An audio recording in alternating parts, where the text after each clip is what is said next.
Perfecto. El cursor. Gracias. Bueno, primero lo que quiero es agradecer a Juan y al equipo por la invitación para compartir con ustedes este momento. Contarles que estoy muy entusiasmada con todo lo que veo, porque, como han dicho recién, mi especialidad es la comunicación estratégica desde los nuevos paradigmas. Y esto que parece un poco extraño es simplemente un aporte que se hace desde lo científico para que personas que tienen que hacer cosas juntas finalmente las hagan. Y en este campo hay como muchísimos cambios, como en tantos, ¿no? Estamos en una época en la que Ángela, los que recién hablaron, todos dijeron esto mismo, todo cambia tan rápido, tan velozmente, que casi que no estamos haciendo a tiempo para incorporar todas estas innovaciones. Entonces, ¿qué hay que hacer? Cambiar el paradigma, mirar con otros ojos, mirar de otra manera, prepararnos de otra manera para trabajar. Y en eso andamos. En mi espacio en particular, lo que hago es trabajar entonces en una innovación comunicacional. Y hablar de innovación comunicacional implica, ante todo, sacarse de la cabeza ideas como la difusión o entender que la comunicación tiene que ver solo con mensajes o ese tipo de cuestiones que eran propias del siglo pasado. Veo que muchas de las experiencias que aquí se están presentando trabajan un poco con un registro de innovación. Por ejemplo, trabajan con imágenes, porque trabajar desde los nuevos paradigmas implica necesariamente dejar de hacer énfasis en lo que se dice para pasar a entender que toda comunicación es siempre una experiencia compartida. Y entonces las imágenes, los artefactos, las experiencias compartidas se trabajan de otra manera, ya no con discursos. Bueno, traje unos videos para compartirles, que si los ponen, por favor.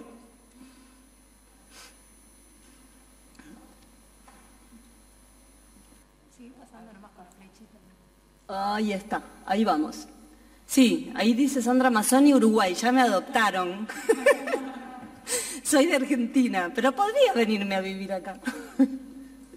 Bueno, les digo, traje algunos videos entonces, y lo primero que les invito a compartir es, no un video, sino un sonido.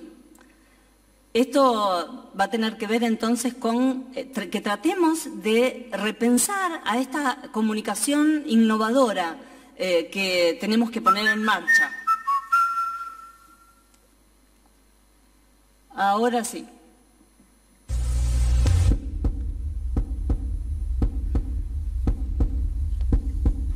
El pulso de nuestro corazón. Resulta que este es un sonido que nos acompaña toda la vida. A veces nos olvidamos de que este sonido está acá, en nuestro pecho, siempre latiendo, siempre sonando en nuestro interior.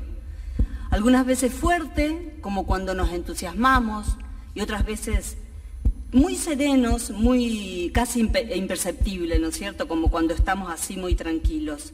Pero siempre está. Y lo que interesa que consideremos a los efectos de la comunicación innovadora es que este sonido es una clave que al sonar más rápido o más lento establece un ritmo, una especie de música interior que por un lado nos ayuda a percibir y a la vez, al mismo tiempo, nos vincula con el mundo, en tanto lo dispone y lo configura desde ese modo particular con el cual el ritmo suena. Por ejemplo, si me late el corazón así, fuerte, fuerte, muy fuerte, sé que algo especial está pasando conmigo. En este preciso momento en el que el corazón me late así. Mi cuerpo me lo dice, claro, si lo escucho, ¿no es cierto? Vengo entonces a hablarles de esto, hablarles de que la comunicación innovadora ya no tiene que ver con discursos, sino que tiene que ver con ritmos y ciclos de la comunicación como derivaciones de la fractalidad de lo social. Y claro, estas cuestiones, hasta hace unos años atrás, muy poquititos, no se consideraban, no parecía que fuera importante. Hasta hace, les digo, muy pocos años parecía que la comunicación tenía que ver con sacar fotografías, con hacer videos, con hacer discursos con códigos adecuados y un montón de cosas que hoy ya no son tan importantes, ¿no? La comunicación desde los nuevos paradigmas implica desplegar otros registros, entonces. Es quizás uno de los campos del saber que más ha crecido en los últimos años, de la mano de los aparatitos que todos tenemos en la mano, los celulares, los dispositivos móviles, las computadoras, es decir, de la mano de la comunicación digital, por un lado, y de la ciencia del siglo XXI por el otro. La física cuántica, las teorías cognitivas, varios hoy, incluso Juan hoy hablaba, ¿no?, de las teorías cognitivas, las teorías del caos, las teorías de la complejidad, tantas nuevos aportes que la ciencia nos alcanza. Esta y otras nuevas áreas del conocimiento científico fueron haciendo como un lugar distinto para la comunicación, confiriéndole otra importancia. Y hoy ya no es solo un saber instrumental o de apoyo técnico que sirve a otros saberes a hacer su trabajo, sino que es, por un lado, una disciplina científica con teorías y metodologías propias, pero por el otro lado, una metaperspectiva que nos permite articular a los saberes existentes en cualquier territorio. Entonces, yo vengo a hablarles aquí de uno de los elementos de la teoría de la comunicación estratégica en activa y su metodología, que es la investigación en activa en comunicación. Resulta que hace muchos años atrás hice un trabajo en el IICA, en el año 1986. Era un proyecto de desarrollo agropecuario. Sobre suelos. Recién en el corte estuvimos hablando con algunos colegas sobre ese proyecto. Y bueno, a lo largo de todos estos años hubo muchos proyectos en los que hemos participado. Hace poco hemos hecho el 10º encuentro de comunicadores estratégicos en la ciudad donde vivo, que es en Rosario, en Argentina, en un movimiento en el que confluyen colegas de muchos países que estamos trabajando nuevas metodologías para trabajar entonces de manera articulada, de manera estratégica desde los nuevos paradigmas.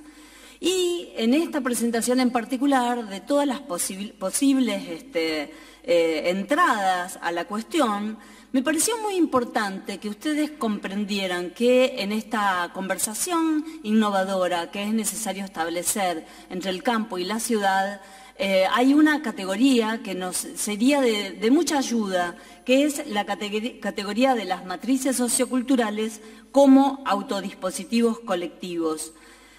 Esta categoría en particular se basa en los trabajos de Mandelbrot, que es un autor antecedente de la teoría de la comunicación estratégica, que habla de la matemática fractal, una matemática muy particular, que sostiene que en todo lo vivo hay estructuras que se repiten a distintas escalas.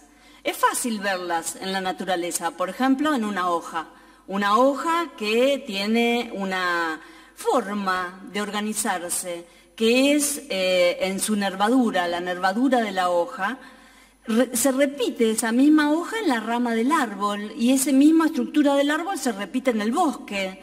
Y lo importante es comprender que nosotros, como humanos vivos que estamos, también tenemos esto. No lo habíamos aprovechado con las teorías viejas, con las del siglo XIX y del siglo XX, que hablan de la comunicación. Pero ahora sí sabemos aprovecharlas, sí tenemos técnicas que nos permiten entonces recuperar lo fractálico, que es lo que nos hace ser seres autoorganizados, si es que no hay una imposición que diga lo contrario. Entonces, ¿para qué estamos haciendo este registro de lo fractálico? Porque para hacer conversaciones campo-ciudad es importantísimo el comprender que hay relaciones fractálicas y que hay entonces un pulso individual, el latido del corazón también es un fractal, un pulso individual que nos late dentro del pecho, que está unido a un pulso y a un ritmo ambiental. También social, ¿no es cierto? Pero yo, como tengo 15 minutos, voy a hablar solo de algunos componentes, ¿no? Tenemos que aprender a considerar esto que compartimos con otros seres vivos de la naturaleza para comunicar estratégicamente. Vamos a ver un ejemplo de lo que estoy diciendo. Un ejemplo que tiene que ver con lo que ocurre en una escuela. Hoy se ha hablado mucho de la educación, ¿no? Pero también en la educación hay estructuras tradicionales, también transferencistas, instrumentales, en las cuales los niños se aburren. Otra escuela necesitamos. Esta historia en particular, entonces, ocurre en una escuela con niños y adolescentes. Vamos a verla.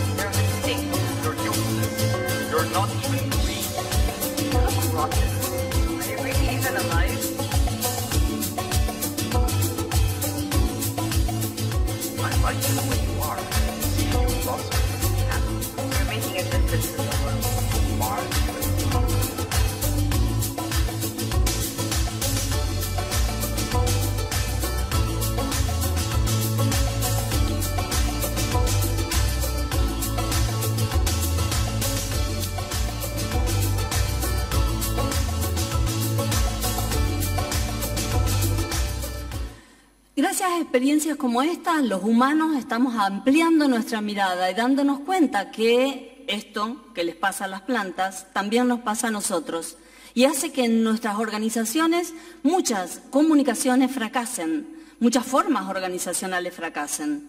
Entonces se trata de ampliar la mirada y comprender que cosas que antes nos parecían banales, como la emocionalidad, no son banales. Son el núcleo que permite el cambio organizacional o que lo obtura.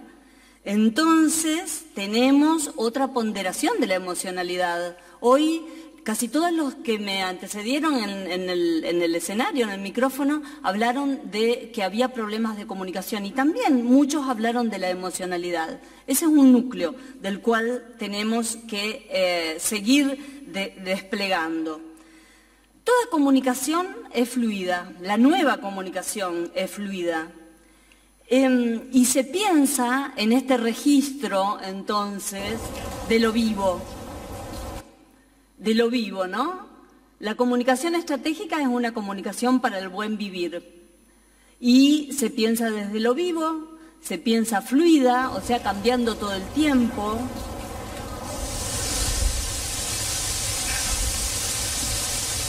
Como la lluvia o como un amanecer, pero a la vez de una manera continua, incesante, intensa. Es una reconfiguración la comunicación que se despliega siempre en ciclos, hermosos ciclos. Ahí yo les estoy mostrando las estaciones, pero también hay ciclos que nos involucran, como la noche y el día, el hambre y la saciedad, etc. La nueva comunicación, entonces, se define como fluida, en tanto no se desentiende del acoplamiento dinámico y evolutivo de la realidad y de los sujetos. No estamos quietos, estamos siempre acoplándonos, adaptándonos a realidades cambiantes. Y no podemos parar el mundo, tenemos que subirnos a este mundo que se mueve. Y para subirnos a este mundo que se mueve necesitamos otras herramientas, otras rutinas, otras formas de organizarnos, otras formas de hacer juntos. En otra época parecía que este tema del ambiente era cuestión de ecologistas o de defensores de ballenas, gente rara, ¿no? Y hoy nos damos cuenta de que es un tema que está en todos lados, muy importante. También en los bancos, en las universidades, en las empresas, en los ministerios, en todas nuestras organizaciones. Estamos entonces poco a poco, invitándonos a otra comunicación. Una comunicación siempre compleja, nunca simple. En tanto, siempre es multidimensional. Estamos entonces trabajando, dejando atrás a las teorías clásicas que pensaban que la comunicación era un fenómeno en línea, que se reducía a lo discursivo, a los lenguajes. Nada que ver con eso. La multidimensionalidad de la comunicación es lo que nos va a permitir movernos estratégicamente. ¿Y qué quiere decir movernos estratégicamente? Pues ir en una dirección que todos hemos establecido como deseable y posible, todos los que estamos participando en el proyecto, por supuesto. Por ejemplo, si me ubico en la dimensión informativa, estoy trabajando con datos y en ese punto trabajo un proceso comunicacional que es el de la transferencia. Este era el proceso clásico, ¿no? Antes parecía que el mundo de la comunicación se terminaba ahí.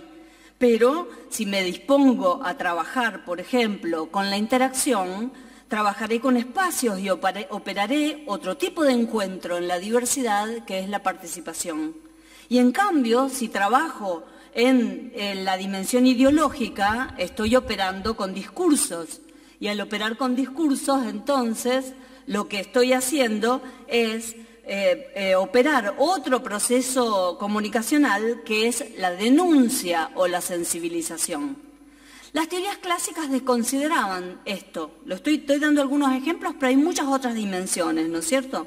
Las teorías clásicas trabajaban desde dimensiones únicas y descartaban las otras dimensiones. Las desaprovechaban, porque las otras dimensiones igual estaban operando en las situaciones y hacían que muchas veces fracasen nuestras estratégicas, nuestros planes. Entonces, la idea de la nueva comunicación es que hay que abrazar la complejidad como garantía de la sostenibilidad del sistema, es decir, de su buen vivir, de esto que compartimos como seres vivos. Por eso, la principal tarea del comunicador hoy se vincula con reconocer cuál es la dimensión dominante, la que está organizando, articulando la problemática en la cual estoy queriendo hacer un proyecto o una estrategia. Y poder entonces aportar recursos comunicacionales en otras de las dimensiones que no son las dominantes para hacer una reconfiguración de esa trama que me permita mover ese territorio en la dirección en la que lo quiero mover. Hay entonces una nueva comunicación, una comunicación que es sensible a esto. Una comunicación que se aleja de la idea de la comunicación centrada como desde puntos de vista y que abraza estos ritmos y estos ciclos propios de la comunicación como encuentro en la diversidad. Una comunicación que está habitada, que crece desde ese pulso ambiental, pero que también crece desde un pulso social. Y aquí, entonces, lo que tenemos es un registro de cómo emerge esta comunicación. Emerge como toda crisis, desde dentro, desde lo que está haciendo, desde las trayectorias de los actores. Emerge como todo lo vivo, con una pauta que tiene que ver con esto que yo les planteaba al comienzo, del latido del corazón, porque emerge siempre con pauta fractal.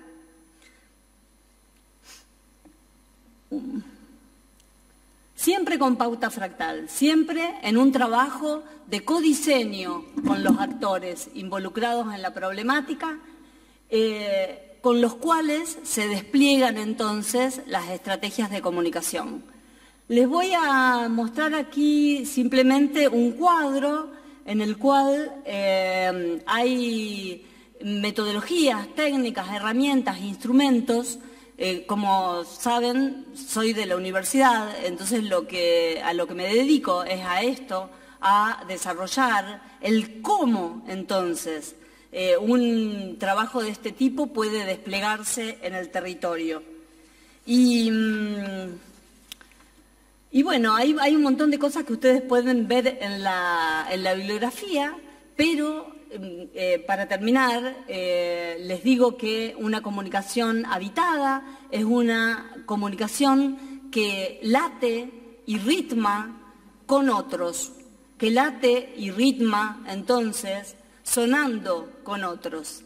Esa es, de alguna manera, una pauta de una comunicación estratégica. Por lo cual, si quieren comunicar estratégicamente, no se olviden de ritmar. Gracias.